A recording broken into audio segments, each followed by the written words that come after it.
प्रधानमंत्री के नाक के नीचे, हाँ जी, प्रधानमंत्री के नाक के नीचे जहां 4 इंजन की सरकार है। प्रधानमंत्री खुद भारतीय जनता पार्टी के हैं, दिल्ली में बीजेपी की सरकार है, मुख्यमंत्री भारतीय जनता पार्टी के, उसके बाद विधायक और उसके बाद निगम में पार्षद, निगम भी भारतीय जनता पार्टी। तो प्रधानमंत्री के नाक के नीचे भारतीय जनता पार्टी की जमीन खिसकती हुई नजर आ रही है। हाँ जी, हम बात कर रहे हैं कल हुए दिल्ली में एमसीडी उपचुनाव की। जी हाँ, जैसे कि आपको पता है, कल दिल्ली में एमसीडी उपचुनाव के रिजल्ट आए और उसमें भारतीय जनता पार्टी, जिन 12 एमसीडी वार्डों पे उपचुनाव हुए उसमें भारतीय जनता पार्टी खिसक के नीचे आ गई है। पहले उन 12 सीटों में 9 सीटें भारतीय जनता पार्टी के पास थी, अब वो 7 पे सिमट गई है। आप जरा सोचिए, भारतीय जनता पार्टी के दिल्ली में 7 सांसद हैं, 7 सांसद दिल्ली में भारतीय जनता पार्टी के हैं, भारतीय जनता पार्टी की सरकार है। अभी पिछले कुछ महीने पहले भारतीय जनता पार्टी की दिल्ली में सरकार बनी, 48 सीटें लेके आए भारतीय जनता पार्टी, दिल्ली में सरकार बनाई। आम आदमी पार्टी की पहले सरकार थी, वो सरकार चला रहे थे। उसके बाद दिल्ली के लोगों को प्रधानमंत्री द्वारा द्वारिका के मैदान में ये कहा गया कि 2500 रुपए हम 8 मार्च को देंगे, महिलाओं को फ्री सिलेंडर, 500 रुपए में सिलेंडर दिवाली के पहले देंगे। ये वायदे जो दिल्ली के जनता से किए गए, दिल्ली की जनता ने उन्हें इस वायदों पे वोट दिया। हालांकि ये वायदा अभी तक पूरा नहीं हुआ। चलिए हम लौटते हैं एमसीडी चुनाव पे। तो आप सोचिए कि जो 9 सीटें भारतीय जनता पार्टी के पास पहले से थी, अब वो 7 सीटों पे सिमट के रह गई है। आम आदमी पार्टी ने अपना किला बरकरार रखा है, क्योंकि उन 12 सीटों में 3 सीटें थी जो आम आदमी पार्टी के पास थी पहले से, अब भी वो 3 सीटें आम आदमी पार्टी के पास है।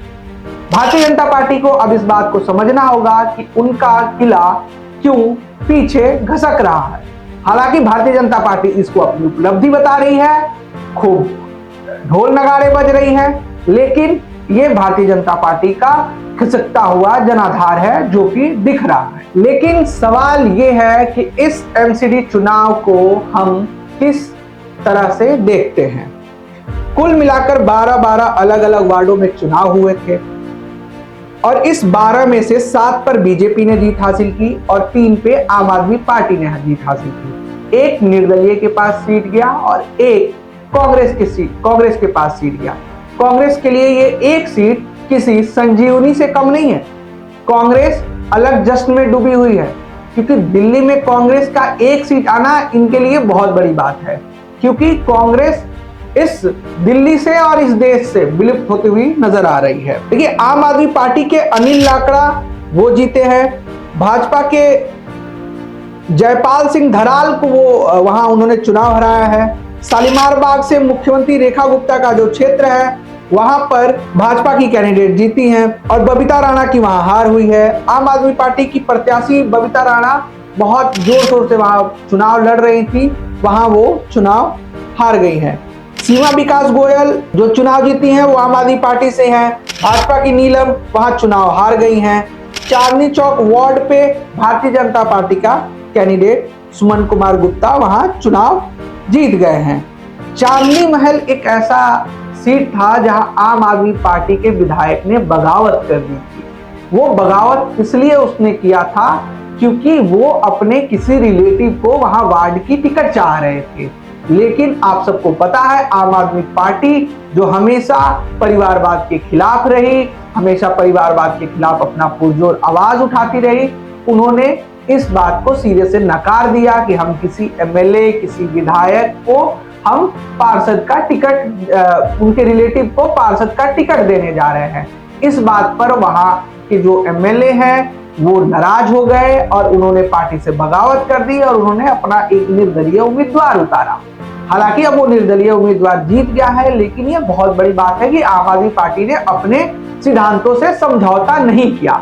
और कमाल की बात यह भी है कि अरविंद केजरीवाल जी का एक ट्वीट आया, उन्होंने कहा कि हमने कार्यकर्ताओं को इस बार चुनाव लड़ाया है और कार्यकर्ताओं को आगे आने वाले चुनाव में लड़ाएंगे, और उन्होंने इस जीत के लिए अपने कार्यकर्ताओं को बधाई भी दी, शुभकामनाएं भी दी। ये बहुत बड़ी बात है, क्योंकि आम आदमी पार्टी पे पहले ये लग रहा था, कार्यकर्ता आरोप लगाते रहते थे, क्योंकि आम आदमी पार्टी क्या कार्यकर्ता ही कुंजी है। आम आदमी पार्टी कार्यकर्ता बहुत मेहनती हैं, बहुत मेहनत करते हैं और कार्यकर्ताओं के दम पे ही ये पार्टी खड़ी हुई है। तो पार्टी बैक टू बेसिस अपने सिद्धांतों पे वापस लौट रही है और अपने कार्यकर्ताओं को महत्व दे रही है। अब आइए बात करते हैं ग्रेटर कैलाश जो विधानसभा है वहां की बात करते हैं। वहां कृष्णा गुप्ता आम आदमी पार्टी से प्रत्याशी थी, वहां से बीजेपी की प्रत्याशी ने जीत हासिल किया। हालांकि ये सौरभ भारद्वाज जो दिल्ली के प्रदेश अध्यक्ष है, उनका ये विधानसभा है। हालांकि पिछली बार वो भी चुनाव हार गए थे, लेकिन ये भी एमसीडी की सीट आम आदमी पार्टी अपने पास नहीं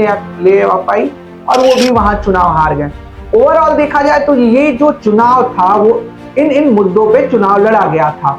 साफ सफाई के मुद्दों पे दिल्ली में एमसीडी चुनाव इस बार बाई पोल हुआ था। आप प्रदूषण के मामले पे यहाँ पे चुनाव हुआ था। यहाँ कूड़े के पहाड़ों का ढेर उठाने हटाने पे यहाँ एमसीडी चुनाव हुआ था। इन सब मुद्दों पे दिल्ली की जनता ने यहाँ दिल्ली में वोट किया था। अब समझने कमाल की बात यह है, आपने एक बयान भी देखा होगा दिल्ली की जो मुख्यमंत्री रेखा गुप्ता, उन्होंने एक किसी कार्यक्रम में उन्होंने कूड़े के पहाड़ को लेकर बयान दिया था कि हमारे एमएलए रोज वहां जाते हैं और कहते हैं कूड़े के पहाड़ चलो नीचे हो जाओ, और वो हर 15 दिन पे नीचे होता है। ये काफी हास्यास्पद बयान था दिल्ली के मुख्यमंत्री रेखा गुप्ता का। कोई जादू की छड़ी नहीं है कि आप जादू की छड़ी चला लेंगे तो कूड़ा का पहाड़ नीचे आ जाएगा। तो दिल्ली की जनता ने साफ सफाई के मुद्दे पे, प्रदूषण के मुद्दे पे, कूड़े पहाड़ के मुद्दे पे, इन सब पे वोट किया, जिसमें भारतीय जनता पार्टी की जो सरकार है दिल्ली में उसमें विफल रही है। और इसको दिल्ली की जनता ने काफी सीरियसली लिया है और इस पे उन्होंने वोट किया। आप खुद समझिए, जो 3 सीटें आम आदमी पार्टी की आई है वो तीनों जगह भारतीय जनता पार्टी के पार्षद हुआ करते थे। हालांकि एक जगह आम आदमी पार्टी का पार्षद संगम बिहार में थे, जहां पे कांग्रेस की जीत आई है। तो आम आदमी पार्टी को भी थोड़ा सा इस पे सोच विचार करना होगा कि संगम बिहार में क्या कमी रह गई थी। ओवरऑल आप खुद सोचिए, दिल्ली के मुख्यमंत्री खुद इस चुनाव प्रचार का जिम्मा संभाल रखी थी। अशोक विहार एक ऐसा वार्ड है जहां थोड़ा सा गड़बड़ झोल सामने आया है। उसमें क्या हुआ कि जो चुनाव आयोग का वेबसाइट है उस पर यह दिखाया गया कि आम आदमी पार्टी की प्रत्याशी वहां से जीत गए हैं, लेकिन वहां रिकाउंटिंग कराया गया दोबारा और वहां भारतीय जनता पार्टी को जीत घोषित कर दिया गया।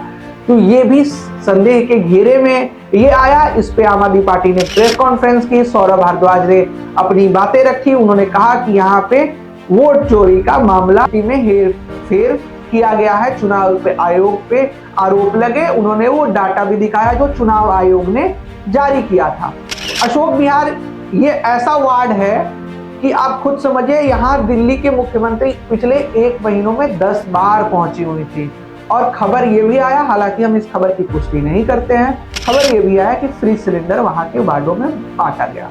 दिल्ली के मुख्यमंत्री पे इस एमसीडी उपचुनाव बाई इलेक्शन का इतना प्रेशर था क्योंकि यमुना की जो साफ सफाई का उन लोगों ने एक ढोंग रचा था, जिसमें छठ पूजा के दौरान यमुना को साफ किया गया था। एक 2 दिन बहुत ज्यादा हेवी मात्रा में मशीनें चलाई गई, क्योंकि प्रधानमंत्री का कार्यक्रम वहां शेड्यूल कर दिया गया था।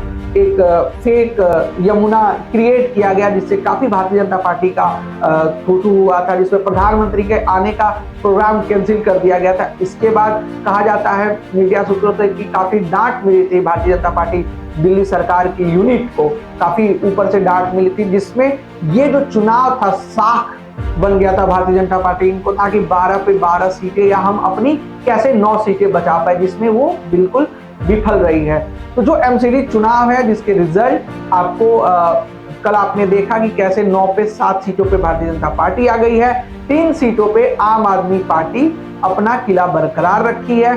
1 सीट कांग्रेस के खाते में आया है जो संजीवनी का काम किया है, और 1 निर्दलीय के खाते में आया है। देखिए, आज के समय में खबर दिखाना, पत्रकारिता करना बहुत ही मुश्किल काम हो गया है। इस बीच में न्यूज़ आई आपको बिल्कुल सटीक और बिल्कुल सच्ची खबर आप तक लेके आता है। तो आपकी जिम्मेवारी भी बनती है कि न्यूज़ आई को सब्सक्राइब करें, लाइक करें और उसकी वीडियो को ज्यादा से ज्यादा लोगों तक शेयर करें। धन्यवाद।